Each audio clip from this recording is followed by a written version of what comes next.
Welcome back to the Own Your Awkward podcast. I'm your host, Andy Vargo, and every episode we get into what has made our guests vulnerable and how they've learned how to own their awkward in order to live their best life. Stay tuned so you can hear every awkward moment in today's show.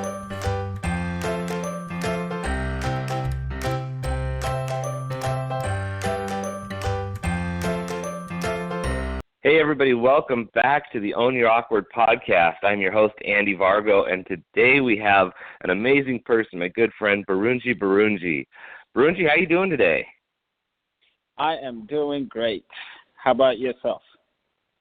I am doing awesome. Thank you so much for joining us today. I'm so glad to have you on. Absolutely. I'm thrilled. I'm looking forward to the podcast. Yep. All right. Well, everybody, in just a couple minutes, we're going to ask Birungi what awkward thing he's had to deal with in life to get to where he is today. But before we do that, why don't you tell everybody a little bit about yourself and what you do and where they can find you? I do a lot of things, I think. My name is Birungi, and I've been living in the States for about just 10 years, I think. As of today, and I have a regular job, so I have a 9 to 5. I work in a very ambiguous space, but if I'm to summarize it in a few words, I do Amazon advertising, so that's my daytime job. And then I have an evening job, which is I'm a soccer coach. I work with kids, mostly ages from about 7 to up to 15. And then at night, I do stand-up comedy. So I go to open mics, I do shows, and things like that. So those are the different hats that I wear. On a personal level, I am married, coming on to 5 years now. My wife and I live together. We just moved to Columbia City, so that's where you can find me if you're looking for me. And, all right. So that's a nutshell about my life so far. Yeah, you've got a lot going on, a lot of different varied interests, which is fun. And that's how we met, was through stand-up comedy. And I have to tell everybody, you're a very funny guy. I love your story. It's very genuine and interesting. So, thank you. All right. So are you coaching soccer today, or you got a day off? I have today off, but tomorrow I have a game at 5 p.m. Up in Magnuson. Yeah, thankfully it's indoors, so that helps a little bit. Winter is usually rough because it's cold out. Seattle is not an ideal environment for that kind of job. Oh, exactly. And soccer's not a sport where they cancel just because of rain. No, you have to play. The only thing that can stop it is like trees falling, heavy winds, and the earth splitting into pieces. All right. So you're not going to get much of a chance to skip out. No. That is awesome. Out. Yeah. All right. Well, hey, go ahead. We're going to add something. No, you go ahead. Okay. Well, just in keeping with the theme of the podcast, I like to ask everybody how they own their awkward and how they've dealt with things in life that have gotten them to where they are today. So what's something that you want to share with the audience that you've had to work through or get past in order to get to where you are at now and be the awesome person you are? Well, if I'm being honest with you, my life has been great. I haven't had to change anything. I'm kidding. I was like, wow, how do I get that? I'm on the wrong track. No. You're like, my life is great. Grew up in a proper family, proper neighborhood. Everything was amazing. No, I have come through different journeys, and I think I'm still growing. And I don't know. There's different points of myself. I think I'll speak from it. I'll speak about it from the stand-up perspective, like doing stand-up. This is my 4th year doing it, and how I got started was I went to I went to a fundraiser. I have a friend. He's in a wheelchair, and we went to college together. And he had a dog. He had a guide dog that throughout college, this dog would drive him around and show him, where to go, traffic lights, and all that good stuff. And so the dog was retiring. And so they had a dog retirement party. And it was with the dog association, and there were so many dogs and a lot of old people and things like that. And they had a comedian. They had a comedian there who's actually in the local circuit right now. He's still performing. And so I went to support the event. I didn't go for comedy. I just went to support my friend. And then I saw this comedian perform for 60-year-old people and dogs. And he struggled, if I'm being honest. But at the show, there was a second comedian who was also the host. And he was a guy from South Africa. So he had just flew in for this fundraiser. And I thought to myself, I'm like, wow. Yeah, I looked at that and I was like, I can do this. It's like this dude is from here. He's struggling. This dude is not from here. He's struggling. But he flew in for this event, and he's putting his best foot forward. Yes, it didn't work out the way they wanted it to, but the situation is kind of awkward. Just dogs and old people. So after that, I was like, I got to do it. So I hit up the next open mic the very next day. I went to Jaitai, I think it was. And you didn't waste any time. Back. Yeah, I didn't look back since then. But as far as owning my awkward is like, I had all these different stories from my life or things that actually happened. They're not even stories. Sometimes when you say story, it sounds like something that was kind of made up or pieced together. But these are things that actually happened. And I always thought to myself, I'm like, wow, this would be something nice to share with people. But the other part of me is like, hell no, you don't want people to find out about these things that happened to you. Yeah, so, of course, in the process of making these life stories into comedy, it starts off awkward. You go in front of audiences and you say something, and they look at you, they're like, wow, this guy, he had a terrible childhood. His parents should be arrested or something like that. But I think over time I've figured a way to make it to make it understandable and humorous and kind of give people an insight, like travel to a different part of the world without moving, like straight from your seat. Like I tell you stories about where I grew up, and hopefully you appreciate it. Hopefully you laugh about it, and you don't judge me for it. You just accept it for what it is. Right. Yeah. And so for the people that don't know your story, where did you grow up? I grew up in Uganda. That's East Africa. So I went to school. I was born and bred there. So I did my high school there. All my parents, all my brothers, sisters, they still live there.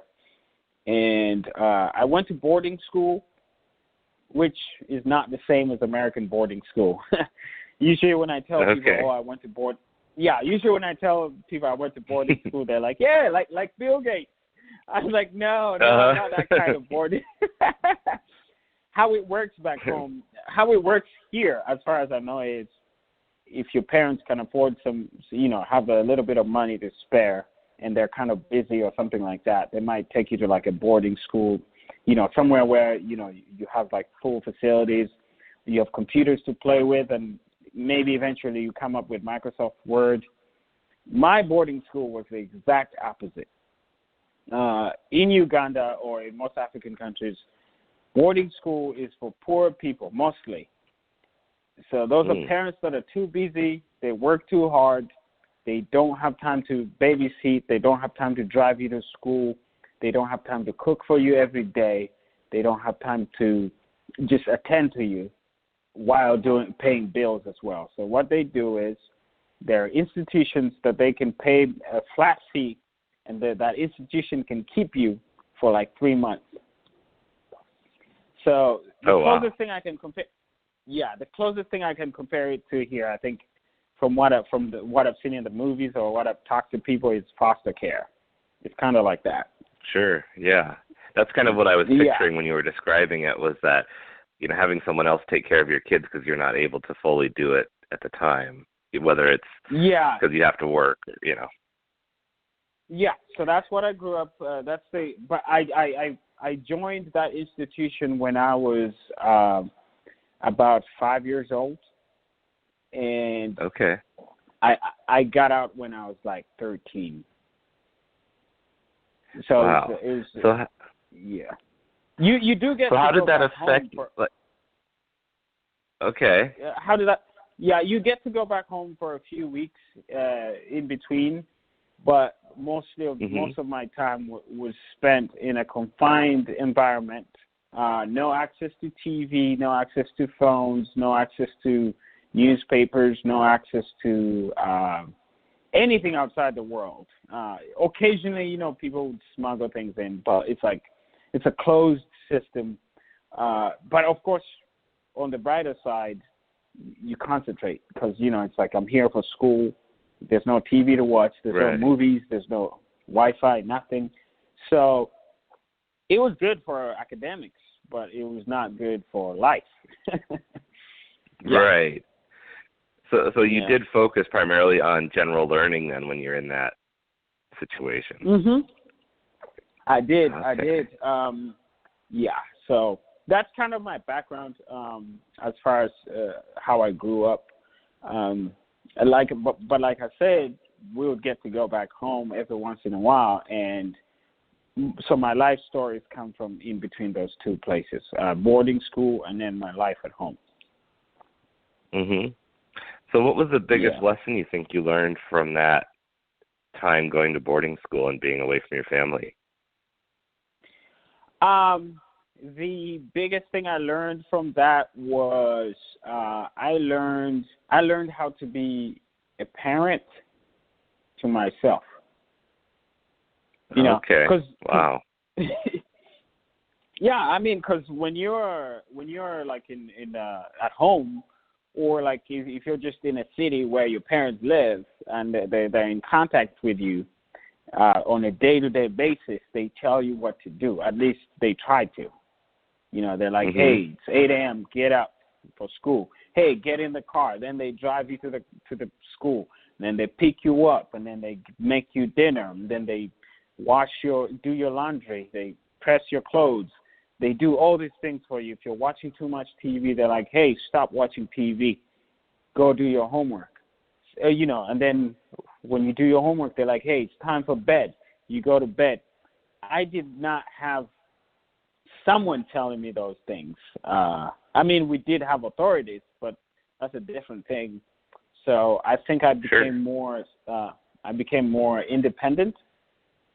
Mm-hmm. And at the time I hated some parts of it because you're solo. You're doing things by yourself. But when I moved here to the U.S., so in 2000, I think it was 2008 is when I got an opportunity to come here for school.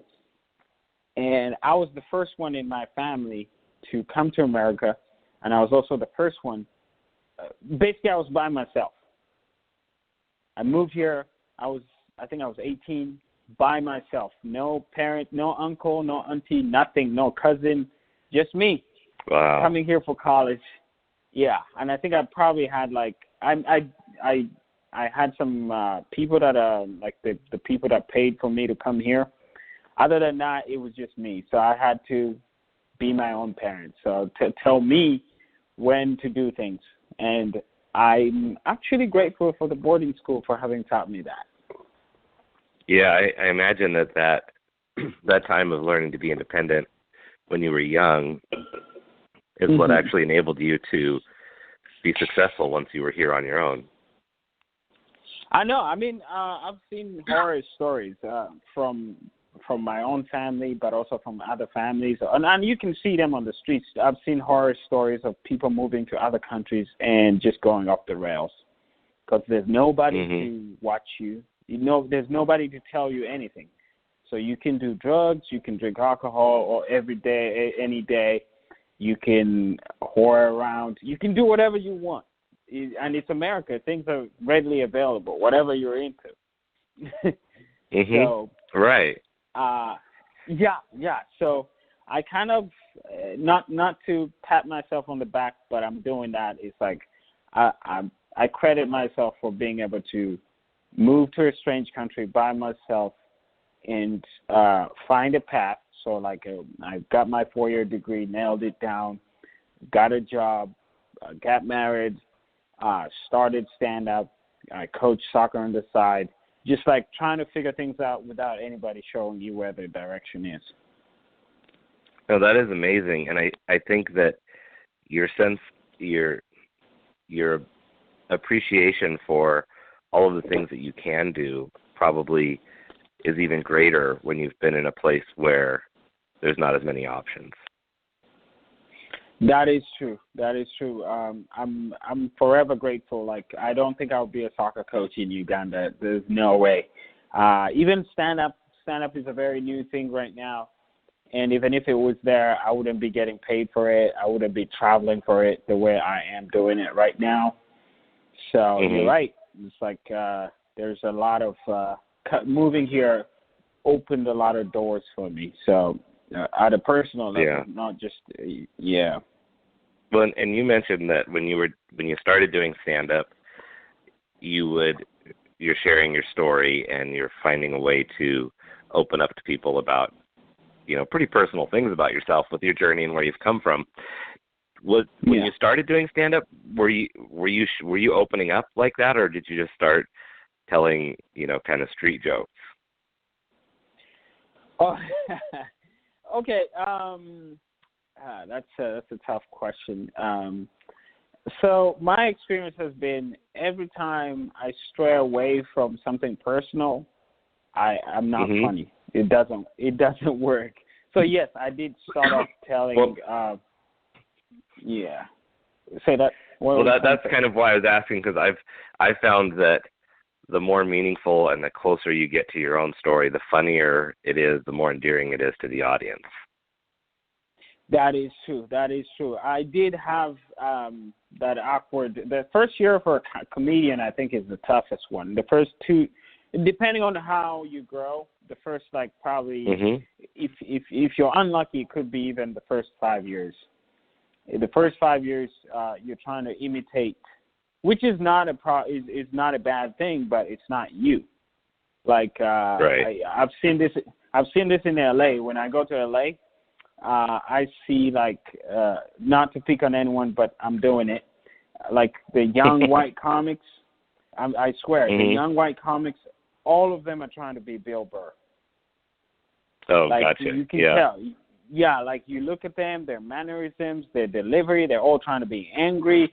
They're loud. But even the hands, everything, they're copying him to the T, and it doesn't work. So I've been there where at the beginning, like I had ideas about people that I kind of like their comedic styles. Like in my case, the likes of the let's say. I like Trevor Noah. I like Dave Chappelle. I like the old ones, Eddie Murphy, Richard Pryor. People that kind of match my profile. The people that grew up in tough environments. They're black like me, or they're African like me. They're males. So I had people that I see their comedy and I'm like, wow, that is what I want to do. And I did have those cases where I went on stage and I tried to deliver something, and it just turned out that I was just doing a Richard Pryor, or I was just doing an Eddie Murphy, or I was not right. me. Yeah, so the life story is the same, but the way I'm delivering it is not me. So once. Do you remember the first time that you got really real with sharing part of your story? I did, yeah, I did. Well, my first official showcase, I was on a comedy showcase. So that's where I got to do 7 to 10 minutes. I had never done that. Before that, I just did the open mics, did 3 minutes, and that was it. And then I had my first, time that I did extended time, beyond 5 minutes. And it was recorded, thankfully. and out of impulse, I posted it on Facebook.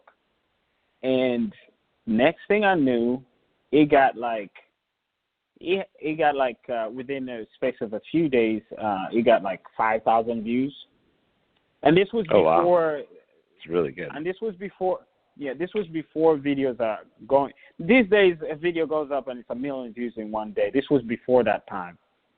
Yeah, this was. Okay.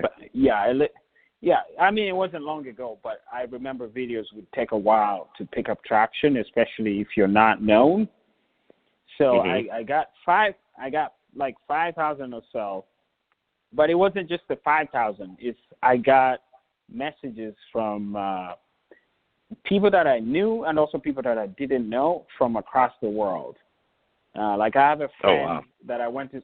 Yeah, like I have a friend that I went to boarding school with, and I hadn't talked to him for like 10 years. Like I didn't even know where he was. He didn't know where I was. And I found an inbox message. Like he was like, "Yo, I saw your video. I'm here in Germany." He was in Germany. He's like, it appeared on the Ugandans in Germany board. Like they have like some yeah, and he was like, "Yo, that was really good." I was like, "Wow!" And then I had a few friends from Scotland, Iceland, and people from Uganda itself, Kenyan friends, just like people from all over the place were like, "Yo, that was really impressive." And I was like, in my mind, like that night didn't feel like that. I mean, I felt like I did well, but I didn't feel like, oh, this is gonna blow up. This is gonna like have people messaging me from across the world. So that was right. Huge. Yeah. And once that happened, that kind of got me thinking I should keep doing stand-up. Yeah, for sure. So what are your goals going forward? Where do you want to take life? Well, just in general, where do you want to go? Do you want your focus to be comedy or soccer or family, or what do you want to do?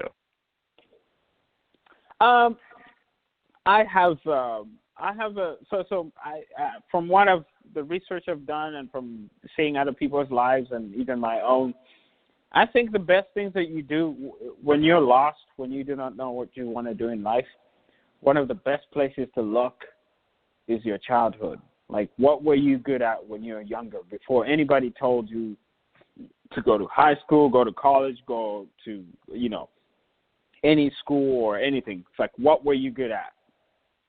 So I asked myself that question. Yeah, I asked myself that question, and some of the things that came up for me were, so I used to do like some form of speaking when I was in high school. Like I would get up in front of students and I would speak, and I wouldn't speak like about like school matters, like what was happening in the school. I would speak about what I wanted to speak about, and half the time, if not most of the time, the students were with me. Like I would talk about life, and they enjoyed it, despite the fact that it was not something that was programmed on the schedule. I'll just go up and I'll be like, "Hey guys, what's up?" And then I'll just go on for 5 minutes, and it was laughter, it was clapping, it was the whole thing. So that's why I do stand-up. So the other thing I've seen in my life is I used to write a lot when I was younger, both outside of in class and outside of class. So I just signed up just a few weeks ago. I signed up for a writing class. So anyway, to answer your question, I'll be doing a lot more of those two things, writing and then being on stage in any capacity that comes my way. Yeah. So I think that's great. Yep. So I'll be, hopefully, I'm trying to explore the whole dimension of comedy or theater, if I'm to use that word. I'm not doing theater, just to throw it out there. But as far as like writing, creating, like whether it's the documentary, a screenplay, a movie short, or a one-man show, or just regular stand-up, I'm doing that whole thing. That is awesome. You have such a very inspiring story, and to bring it to the stage with laughter, I think adds an extra dynamic that really hits people's heartstrings and makes them remember it even more. I hope so. It's excruciating sometimes, but when it works out, it's a relief, and I appreciate it. Yeah, well, that's true. It's not an easy road, that's for sure. I mean, each performance is unique, no matter whether you're doing the same set or things you plan to say the same thing, and it goes different every time. Mhm. Yep, I agree. All right. Well, hey, we've got just a couple minutes left. Are there any words of wisdom you want to leave with everybody, or any special lesson you want to make sure they remember? Words of wisdom. I don't think I'm wise enough to be passing around words of wisdom. No, I'll just say it's like I personally believe that human beings are not specialists. They excel when they're specialized, but we're not specialists. You can do anything you put your mind to. Again, that sounds very cliche and all that, but it's like I've never taught myself to be like a soccer coach. I've never taught myself to be a stand-up comedian. I still don't. I have very many moments of doubt. There's a lot of things that I haven't written for 10 years, but I'm going back to it, and I think I'll do well at it. So basically, I think as long as you're within the limits of your life story and your life history, you can do whatever you put your mind to. Yeah, I think that's beautiful. I think that's